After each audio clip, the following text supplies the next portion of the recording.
जी सारे ने आपका अपने चैनल लाइफ ऑफ रेखा में स्वागत है।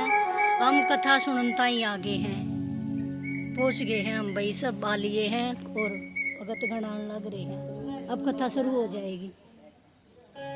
भाई अपने इस चैनल को लाइक कर दिया करो, सब्सक्राइब कर दो, देखा करो ज़्यादा से ज़्यादा, ताकि मैं और भी फिर अपनी वीडियो दिखाऊं सब ने। भागवत कथा या फिर कोई कीर्तन है या कुछ भी है, मैं वो और दिखाऊंगा भाई। आगे का कार्यभार हमारा मोक्ष संभालेगा भाई। आज जय बाबा की जय, राधे राधे। मुझे देखो, अपने से कमजोर के ऊपर अत्याचार कर रहे हैं। परमात्मा साक्षी है। परोपकार से काम भगुते, परोपकार करो जितना हो जाए, उस जीवन में आनंद आएगा। जीवन में कष्ट नहीं होगा, तकलीफ नहीं होगी।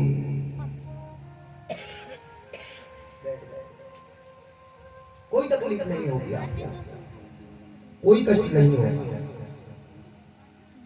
अगर जहां कहीं किसी की निंदा करोगे, किसी के साथ बुरा करोगे, तो भैया भोगना तो पड़ेगा ही पड़ेगा। चंद श्वासों का कुछ भरोसा नहीं है। इसीलिए परमात्मा का धन्यवाद हमारा परम कर्तव्य है। सुखदेव मुनि महाराज के प्रसंग से ही हमें ज्ञान मिल रहा है कि हमें भगवान को कभी नहीं छोड़ना चाहिए। आज चले गए पिताजी को छोड़ करके वेद व्यास जी को सुखदेव मुनि महाराज आगे आगे कि जगत प्रीत मत करियो रे मनवा, जगत प्रीत मत करियो, संसार से इतना प्रेम मत करना। वेद व्यास जी चिंतित बैठे हैं, मेरा बेटा मुझे छोड़ के चला गया और मुझे बड़े सुंदर उपदेश दे गए। एक पत्थर की शिला पड़ी हुई थी, उसी के ऊपर बैठ गए वेद व्यास जी चिंतित बैठे हैं। और इतने में देव ऋषि नारद का आगमन हुआ है और वेद व्यास जी को देख करके नारद मुनि पूछने लगे, हे व्यास जी, आप तो बड़े चिंतित दिखाई दे रहे हैं। व्यास जी कहने लगे, हाँ चिंता की बात ही है। क्या बात है? कि हमारा बेटा हमें छोड़ के चला गया। हमारा बेटा हमें छोड़ के चला गया। देवऋषि नारद कहने लगे, आप इतने बड़े ज्ञानी हो और ये चिंता तुम्हें शोभा नहीं देती। क्योंकि कोई अज्ञानी व्यक्ति अगर फिक्र करे तो मान भी लिया जाता है। हम जैसे अज्ञानी अगर, पर ज्ञानी आप इतनी बड़ी किसके लिए चिंतित हो? पुत्र के लिए। पुत्र करता क्या है? आपको बताओ क्या करता है? बुढ़ापे में सेवा कर दे, इतना भी तो आज के जमाने में विश्वास नहीं है कि सेवा ही कर देगी औलाद, वो भी विश्वास नहीं है आज के जमाने में। करता क्या है? नाम चलाता है।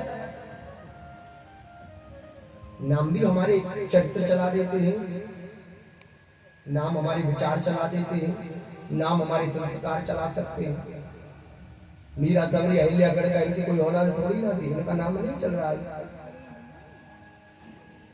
नाम तो रह ही जाएगा यहाँ दुनिया में। जब आए थे ना संसार में हम, तो हमारे पास नाम नहीं था, केवल श्वास थी। जब दुनिया में हम आए थे, हमारे पास नाम नहीं था, श्वास थी। जब दुनिया से जाएंगे ना, केवल नाम रह जाएगा, श्वास नहीं रहेगा।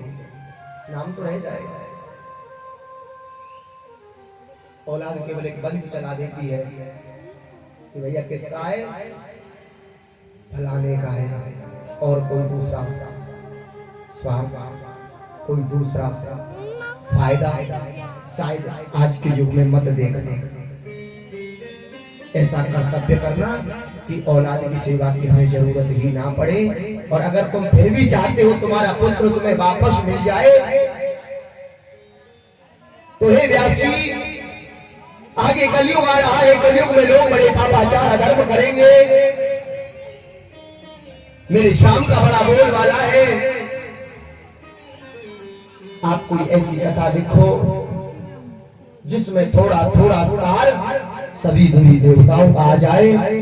और तुम्हारा बेटा भगवान भक्त है, जैसे बीन बजाने पर सर्प दौड़ा चला आता है, ऐसे ही भगवान का भक्त भगवान के चरणों में खिंचा चला जाता है। आवाज सुन ले, कथा हो रही है, चाहे 2 किलोमीटर ही क्यों ना चलना पड़े, जाएगा। ऐसे ऐसे भक्त हैं। क्योंकि भक्त का और भगवान का संबंध हर कोई नहीं जान सकता, या तो भक्त जाने या भगवान ही जाने। अगर पुत्र को चाहते हो वापस तो लिखना प्रारंभ करो। देव ऋषि नारद की इच्छा भी थी कि कोई वेद व्यास की ऐसी कथा लिख दे जिससे कलयुग के भक्तों का उद्धार हो जाए, और आज वेद व्यास जी ने लिखना प्रारंभ ही कर दिया। 4 वेद 6 शास्त्र 17 पुराणों से मूल सार लेकर के ऐसी पावन दिव्य कथा की रचना कर दी, जिसे हम भागवत कथा और पंचम वेद भी कह दिया करते हैं, इसे अमर कथा भी कहते हैं। ये ऐसी ज्ञानमय गंगा है। आज देव ऋषि नारद बड़े प्रसन्न हो गए हैं। बोले भागवत भगवान की, बोलिए व्यास श्री महाराज जय हो।